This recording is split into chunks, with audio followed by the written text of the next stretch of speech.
नमस्कार साथियों। अगर आपका जन्म भी 1987 से पहले हुआ है और आप भी परेशान हो अपने दस्तावेजों को लेकर, तो आज की इस वीडियो को बहुत ज़्यादा ध्यान से देखिएगा, क्योंकि आज आपके मन में जितने भी डाउट हैं वो सब तो मैं दूर करूंगा ही साथ वो 4 महत्वपूर्ण दस्तावेज आज मैं आपको बताऊंगा जो आप अगर बनवा लेते हो और आप पूरी तरह से उससे सेफ हो जाओगे। यानी एनआरसी हो, एनपीआर हो, कोई भी प्रोसेस सरकार क्यों ना ले आए, आप इन 4 दस्तावेजों से सभी प्रोसेस से सेफ हो जाओगे। और इन चारों दस्तावेजों को बनवाने का तरीका भी बहुत सिंपल और सस्ता है।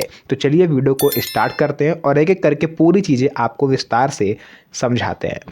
तो देखिए, वीडियो में आगे बढ़ें उससे पहले मेरी एक छोटी सी रिक्वेस्ट रहेगी आप सभी लोगों से, अपने राज्य का नाम एक बार कमेंट सेक्शन में ज़रूर लिख दें, ताकि मुझे ये पता चल पाए कि एक्चुअल में आप किस राज्य से इस वीडियो को देख रहे हैं। अब वापस आते हैं अपने वीडियो के मेन टॉपिक पर। टॉपिक ये है कि 1987 से पहले जिनका भी जन्म हुआ है वो लोग बहुत ज़्यादा परेशान हैं इन कंपैरिजन टू जिनका जन्म 2004 के बाद हुआ है। क्योंकि देखिए, आपके पास क्या है, आपके पास बर्थ सर्टिफिकेट नहीं है, आपके पास पासपोर्ट नहीं है। ऐसे में एक तरह तरह की अफवाहें सोशल मीडिया पर चल रही हैं, तरह तरह की वीडियोस आपके सामने आ रही हैं। कई सारे न्यूज़ चैनल्स पर भी ये बताया जा रहा है कि अगर आप दस्तावेज नहीं दिखा पाते हो तो भविष्य में सरकारी योजनाओं का लाभ मिलना बंद हो जाएगा, आपका नाम वोटर लिस्ट से कट जाएगा, आप आगे चल के कोई घर या मकान भारत में नहीं खरीद सकते क्योंकि आप भारत के नागरिक नहीं हो। जबकि सच्चाई इससे बहुत ज़्यादा अलग है। सच्चाई क्या है, चलिए आपको मैं बताता हूँ। देखिए, ये चीज़ आप सभी लोग जानते होंगे मुझसे अच्छी तरह से, क्योंकि आपका जन्म 1987 से अगर पहले हुआ है तो ही आप इस वीडियो को देख भी रहे हो, अदरवाइज़ आप इस वीडियो पे क्लिक भी ना करते। तो इसका मतलब आपका या आपके घर में किसी का जन्म 1987 से पहले ज़रूर हुआ है। तो जिसका भी जन्म हुआ है वो चीज़ ये भली भांति जानता होगा कि उस टाइम यानी 1970-80 की अगर हम लोग बात करें तो उस टाइम सरकारी अस्पतालों में और विभागों में जन्म प्रमाण पत्र को बनवाने का प्रोसेस आसान नहीं था, क्योंकि अधिकतर जो बच्चे हैं वो घर पर ही पैदा हो जाते थे दाई के माध्यम से, है ना। पुराने ज़माने में दाई आती थी प्रसव करवाने घर पर।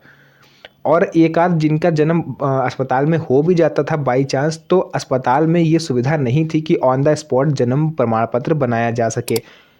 वो लोग एक पर्ची पर लिख के दे देते थे, फिर आपको दौड़ा भागी करके 10 से 15 दिन में वो तैयार होता था। तो ऐसे में बहुत सारे लोग ये सोचते थे कि चलो क्यों बनवाना है जन्म प्रमाण पत्र, कौन सी इससे हमें नौकरी अभी मिली जा रही है, कौन सा हमारा इससे खाना पानी बंद हुआ जा रहा है, आगे चल के जब ज़रूरत होगी तब हम बनवा लेंगे। और कुछ लोगों में जिनको ये चीज़ पता ही नहीं थी वो इससे अनजान थे, यानी कि जागरूक नहीं थे। तो ये समस्या आपके साथ नहीं है, ये देश के लगभग, मैंने स्टार्टिंग में इससे पहले वाली वीडियो में भी बोला है कि 60 से 70% लोग ऐसे हैं जिनके पास ना तो बर्थ सर्टिफिकेट है ना ही पासपोर्ट है। तो सरकार भी इस चीज़ को बहुत अच्छे से जानती है, कानून भी इस चीज़ को बहुत अच्छे से जानता है और कोर्ट भी इस चीज़ को मानती है कि आज से लगभग 40 साल पहले, यानी 30-40 साल पहले 1970-80 के आसपास इतनी ज़्यादा फैसिलिटीज़ नहीं थी कि आदमी आसानी से बर्थ सर्टिफिकेट बनवा सके। तो जो अफवाहें आप लोग सुन रहे हो आजकल की सरकारी योजना का लाभ नहीं मिलेगा और वगैरह वगैरह जो भी आपके सामने आ रहा है, आप उनसे सावधान रहिए, क्योंकि ये सिर्फ आपको डराने के लिए ही करा जा रहा है। तो आपको सबसे पहली बात तो डरना बिल्कुल भी नहीं है। इसके अलावा 1987 से पहले जन्म लेने वालों की कानूनी स्थिति, कानून के अनुसार 1 जुलाई 1987 से पहले भारत में जन्म लेने वाला व्यक्ति जन्म से ही भारतीय नागरिक माना जाता है। ये खुद कानून कहता है। आप सिटीजनशिप एक्ट 1955 उठा के देखो, 1955, उसमें ये चीज़ क्लियरली मेंशन है कि बाई बर्थ आप भारत के नागरिक हो अगर आपका जन्म 1987 से पहले भारत में हुआ है। मतलब आपकी नागरिकता पर किसी तरह का कोई भी खतरा नहीं मंडरा रहा। लेकिन जन्म वर्ष साबित करने की जिम्मेदारी आपकी है। आपको कोई ना कोई दस्तावेज दिखाना पड़ेगा जो ये प्रूफ कर दे कि आपका जन्म 1987 से पहले भारत में हुआ। इसके अलावा बर्थ सर्टिफिकेट अगर आपके पास नहीं है तो कौन कौन से दस्तावेज काम आएंगे। सबसे पहले मैंने जो 4 दस्तावेज बताए थे उनको आप ध्यान से सुन लो। नंबर 1 पर होता है एजुकेशनल सर्टिफिकेट, यानी शैक्षणिक दस्तावेज। अगर आप थोड़े से भी पढ़े लिखे हो तो शैक्षणिक दस्तावेज आप पुराने से पुराना निकलवा सकते हो। चाहे आपने 5वीं तक की पढ़ाई करी हो, चाहे आपने 8वीं तक की पढ़ाई करी हो, या फिर आपने ग्रेजुएशन किया हो, उसकी marksheet, TC, school record, college record, कुछ तो ऐसा होगा जो आप निकलवा सकते हो, उसको आप निकलवाइए। वो आप दे सकते हो। अगर आपने वो दे दिया तो आप पूरी तरह से सेफ़ हो। अब यहाँ पर दूसरी तरह के लोग हैं जिन्होंने पढ़ाई नहीं करी, क्योंकि पुराने ज़माने में पढ़ाई का भी इतना महत्व नहीं था। तो ऐसी स्थिति में आप अपनी ज़मीन या प्रॉपर्टी से रिलेटेड कागज़ात दिखा सकते हो, जैसे रजिस्ट्री का आपको फ़ोटोकॉपी लगा देनी है, खतौनी अगर आपके पास है, जमाबंदी, पट्टा, बंटवारा प्रमाण पत्र, है ना? या परिवार की स्थायी उपस्थिति व पीढ़ियों का रिकॉर्ड भी आप दिखा सकते हो। अगर आपके पिताजी, आपके बाबा, आपके परबाबा, है ना, दादा-दादी, किसी का भी पुराना रिकॉर्ड अगर आपके पास मौजूद है, उनकी पासबुक, उनका घर मकान की रजिस्ट्री, कुछ भी, तो आप ला कर के सरकार को दिखाइए, वो भी आप उससे भी सेफ हो सकते हो। इसके अलावा राशन कार्ड, पुराने राशन कार्ड में परिवार के नाम दर्ज होते हैं, लंबे समय से निवास का प्रमाण यही बनते हैं। अगर आपके पास 1987 1990 के आसपास राशन कार्ड बना हुआ है तो वो भी आप दिखा सकते हो। आप करंट का मत दिखाइएगा, बहुत से लोग गलती करते हैं, आधी अधूरी जानकारी सुन के और वीडियो को स्किप कर देते हैं। राशन कार्ड सुन के मतलब ये नहीं कि अभी 2015 में आपका राशन कार्ड बना है आप उसको लेकर के चले जाओ। मैंने बोला 1987 से पहले का राशन कार्ड अगर आपके पास है तो वो भी आप दिखा सकते हो। इसके अलावा वोटर लिस्ट और वोटर आईडी, पुरानी मतदाता सूची में नाम होना एक मजबूत प्रमाण है। अगर आपका नाम 2003 की मतदाता सूची में है, ये चीज़ बहुत ध्यान से सुनिएगा जो मैं बताने जा रहा हूँ। अगर आपका या आपके परिवार के किसी भी मेंबर का या आपके रिलेटिव्स किसी का भी नाम 2003 की वोटर लिस्ट में है, इट मीन्स उस टाइम वो 18 साल का पूरा होगा। आपको पता होगा कि वोटर बनने की जो उम्र है, मतदाता बनने की जो उम्र है भारत में, वो 18 साल है। तो ऐसे में 2003 की मतदाता सूची में अगर आपका नाम है तो इसका सीधा सा मतलब ये है कि आप 1987 से पहले पैदा हुए हैं। आप खुद जोड़ लो, 1987 से 2003 के बीच में 13 उधर हो गए और 3 इधर हो गए, लगभग 16, है ना?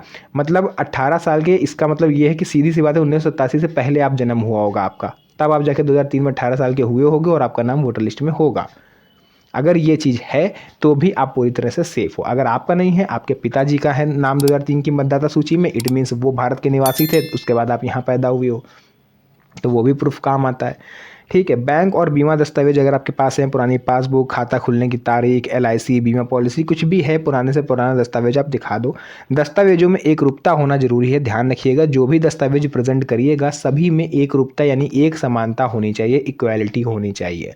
यह नहीं है कि नाम की स्पेलिंग किसी में कुछ और है, किसी में नाम की स्पेलिंग कुछ और है। जो भी दस्तावेज पेश करिएगा अधिकारियों के सामने, सभी में इक्वालिटी होनी चाहिए। इसके अलावा परिवार स्तर पर दस्तावेज मिलान, घर के सभी सदस्यों के कागज़ आपको एक साथ रखने हैं। पिता के, माता के, पत्नी, बच्चे, भाई बहन जो भी हैं, सबके कागज़ पहले एक जगह इकट्ठा करिए। फिर उसमें सभी में चेक करिए कि नाम सब में सेम है, संबंध, जन्म तिथि, पता, ये सब कुछ सही तरीके से मेंशन है या नहीं। इसके अलावा महिलाओं के दस्तावेजों का विशेष ध्यान रखा गया है। शादी के बाद नाम बदलने से समस्या आती है। अब जैसे आपका मायके में नाम कुछ और था, मतलब सरनेम चेंज होता है, नाम नहीं, और ससुराल में आप आके आपका सरनेम कुछ और हो गया, तो ऐसे में विवाह प्रमाण पत्र आपको लगाना पड़ेगा। ये चीज़ आपको बता दें, जैसे आपका नाम मान लेते हैं शादी से पहले है मानसी यादव, ठीक है, उसके बाद शादी के बाद हो सकता है आपका नाम मानसी गुप्ता हो जाए, मानसी कटियार, है ना, या कुछ भी हो सकता है, जो भी आप समझ सकते हो कि जो भी सरनेम चेंज होता है।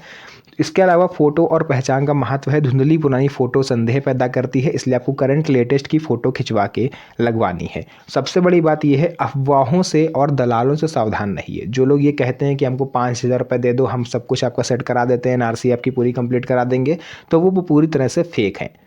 क्योंकि ये जो प्रोसेस है ये पूरी तरह से सरकारी है और इसमें दलालों का कोई काम नहीं। अगर कोई दलाल आपसे कांटेक्ट कर रहा है, इट मीन्स वो आपको ठग रहा है। इसके अलावा दस्तावेज फाइल कैसे बनाएं? अब दस्तावेज तो कलेक्ट हो गया, इसकी फ़ाइल बनती है, उससे कैसे बनाना है?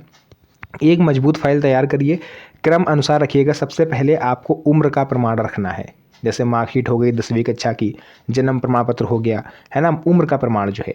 फिर आपको वोटर ID कार्ड की फ़ोटोकॉपी, फिर आधार कार्ड की फ़ोटोकॉपी, कहीं पर नोट कर लीजिए, फिर राशन कार्ड की फ़ोटोकॉपी, फिर ज़मीन के कागजात, फिर बैंक के दस्तावेज। इसमें से जो भी आपके पास हो उसको आप सीरियल से लगा दीजिएगा। 2 फोटो कॉपी के सेट बनेंगे और डिजिटल फ़ोटो भी आपको साथ में रखनी है। इसके अलावा ध्यान दीजिएगा, अधूरी रजिस्ट्री मत लगाइएगा कि आपके नाम पर रजिस्ट्री है लेकिन आपका कब्जा नहीं है। कब्जा हो तो ही रजिस्ट्री की फ़ोटोकॉपी लगाइएगा।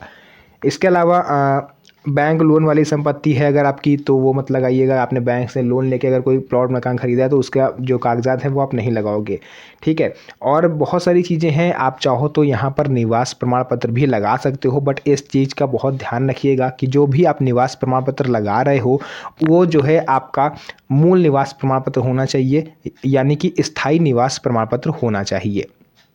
अगर आप सामान्य निवास प्रमाण पत्र लगा रहे हो तो वो मान्य नहीं है। ये चीज़ क्लियर हो गई। इसके अलावा आप जाति प्रमाण पत्र भी लगा सकते हो अगर आप SC ST या OBC कैटेगरी में आते हो तो। जो भी चीज़ें थी मैंने यहाँ पर आपको पूरा विस्तार से बताया है। अगर आपके मन में कोई डाउट है, कोई भी क्वेश्चन है जो आप मुझसे पूछना चाहते हो, तो आप कमेंट सेक्शन में उसको लिख सकते हो। उसका रिप्लाई मेरी तरफ से आपको दे दिया जाएगा। तो फिलहाल के लिए आज के इस वीडियो में बस इतना ही। चैनल पर नए हैं तो चैनल को सब्सक्राइब करना मत भूलिएगा। वीडियो को भी लाइक कर दीजिए, क्योंकि इस तरह की वीडियोस मैं आपके लिए बनाता रहता हूं। तो फिर से मुलाकात होगी आप सभी से एक और नई मज़ेदार वीडियो में। तब तक के लिए धन्यवाद। जय हिंद।